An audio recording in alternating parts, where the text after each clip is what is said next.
guys. CMC bukannya 250i. Dia ada I belakang. Special tu. Tak percaya kau tengok. V-Twin mat. V-Twin. Nak tahu angle berapa? Kena kira sendiri.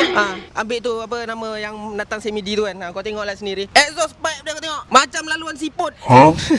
Siput mana ada laluan. Macam laluan semut. Dua keluar sana bergabung jadi satu. You I love you that 1+1. Okay, datang dengan warna hitam, berbelang. Ni dia datang dengan style macam tracker sikit lah. Tayar besar depan belakang, gemuk, buncit. Kita panggil tayar buncit lah. ZZ punya style. Nampak cun kan? Cun kan? Tayar Timsan bro. Siapa nak bagi bro? Semua boleh custom. Semua boleh custom. Kau nak tukar peanut tank boleh. Kau nak tukar seat single boleh. Kau nak tukar pasang apa nama pusibak. Kau nak pasang PC bar boleh, tak ada masalah punya. Ni nampak signal capang, tak nak pakai capang, sorok masuk dalam. Cuma jangan ketagak dengan JPJ. Lepas tu kau tengok handle.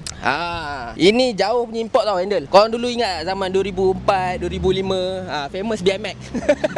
Dia pakai BMX punya. Nampak? Siap ada nama lagi bukan. Kau beli brand mahal belum tentu lagi dia engraving kat sini. Kau tahu tak? Ini hari-hari kau naik motor. Bukan dia. Handsome doh. Dia punya seat height pun memang mesra lah. Aku ni katik je orangnya. 168. Ni aku duduk ni. Ni aku duduk. Ni aku berdiri. Ni aku duduk. Ni aku berdiri. Comel siap. Nak dapat dia boleh pergi MSC PJ Section 16. Dekat je geng. Datang lah singgah. Jangan sombong.